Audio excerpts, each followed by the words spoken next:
All right, we got some pretty big updates to go over earlier from today in Kyle Shanahan's press conference. Obviously, today is the day where we hold our breaths to hope and pray that no serious injuries occurred from the game prior.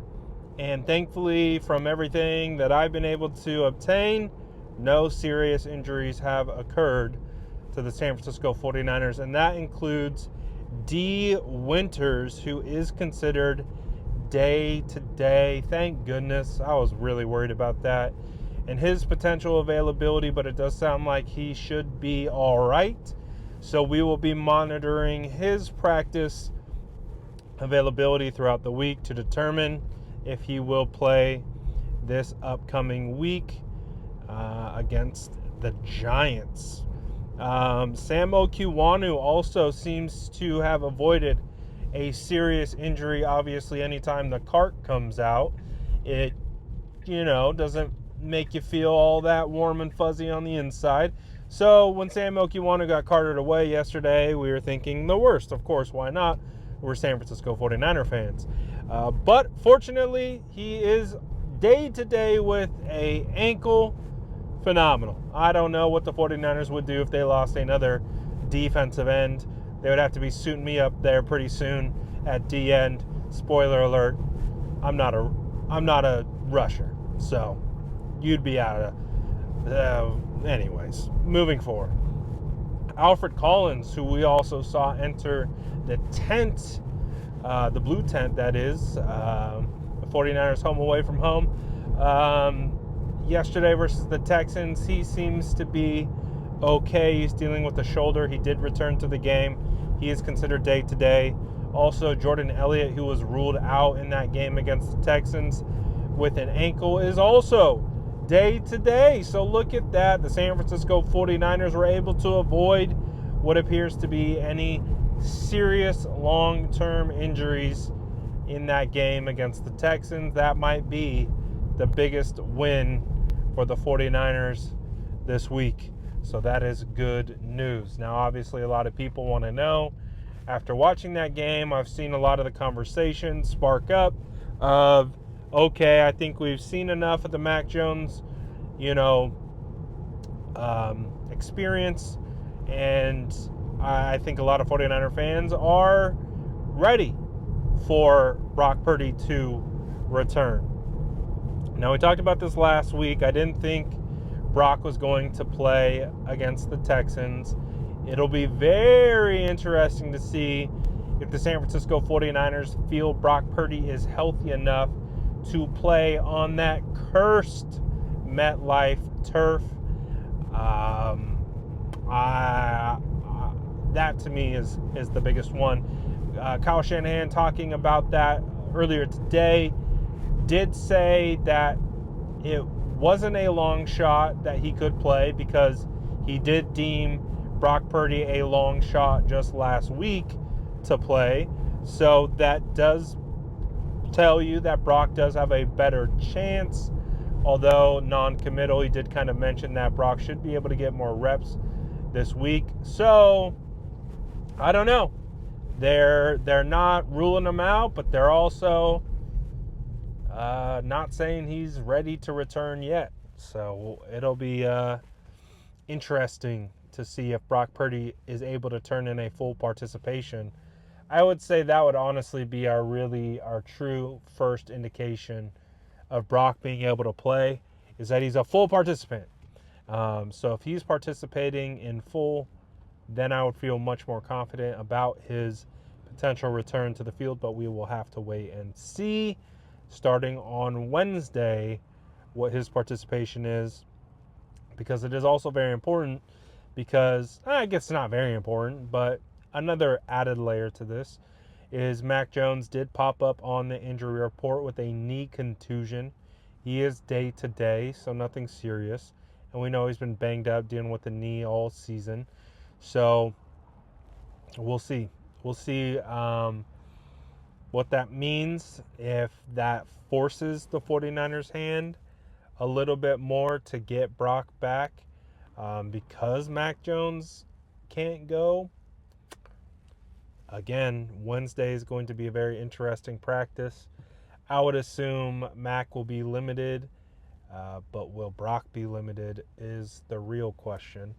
And then, of course, in corresponding kind of fashion, Ricky and Brock have kind of been in that same boat, just waiting and praying that these guys will return. Kyle Shanahan is non-committal on the return of Ricky Pearsall. He is effectively going to be reevaluated on Wednesday. So I don't love it.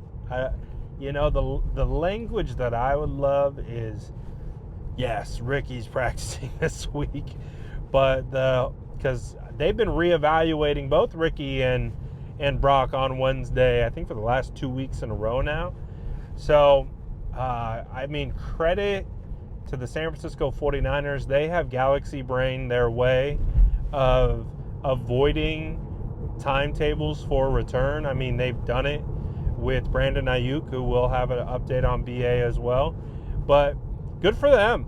They've gotten burned so many times by, timetable for return for injured players, and every time there's a setback or someone doesn't heal as fast as they would hope, it looks poorly on, whoever said the timetable for return. So these guys have galaxy brained a way to really just have us hanging on by a thread day by day of every practice report, when in reality they probably known that Brock and Ricky weren't going to play for like the last 3 weeks. But I get it. I respect it, and I probably would be doing the same thing. So we'll see. We'll see if Ricky is going to practice this week. He hasn't practiced in quite some time, and I don't know. We'll see. Back to the Brandon Aiyuk situation. Brandon Aiyuk will not have his window opened to return this week for practice.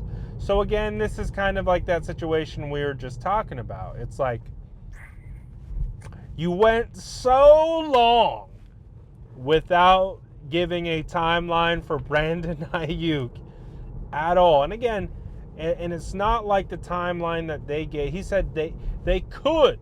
He didn't. It wasn't a definitive. It wasn't, but it gave a glimmer of hope that Brandon Aiyuk could potentially return to practice this week.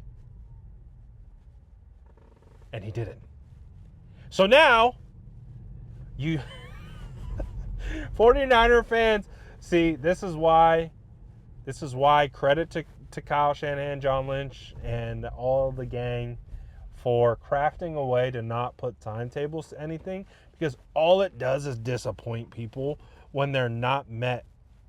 Like, even looking at the comments on my page that say, he's not going to have his practice window opened up to return this week, even though Kyle said he could potentially return next week. It's up in the air. Regardless, he's week to week, right? So basically, he's in the realm, and everyone's freaking out. That's why you don't give timetable for returns. That's why at this stage in the game and in the process, just don't tell people when a player's supposed to return. Let us find out when they show up at practice. And again, that's just our fan base. If you set an expectation, boy oh boy, they are gonna hold you to it. And so just like this perfect example, Brandon Aiyuk could return the following week. Oh, okay, Brandon Aiyuk's not returning this week. Oh, what the?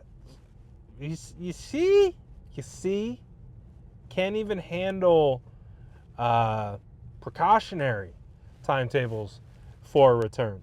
49ers don't expect Jake Brendel and Bryce Huff to return this week.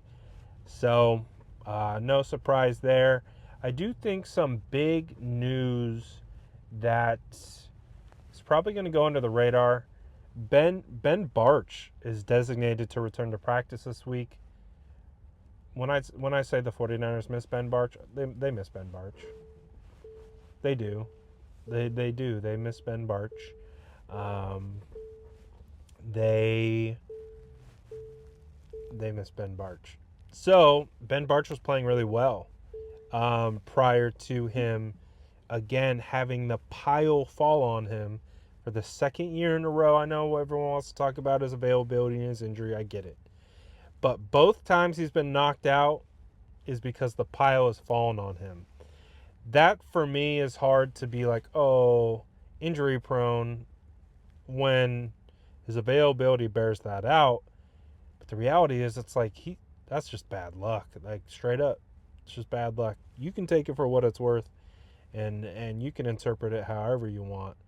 But yeah, that's the way that I see it.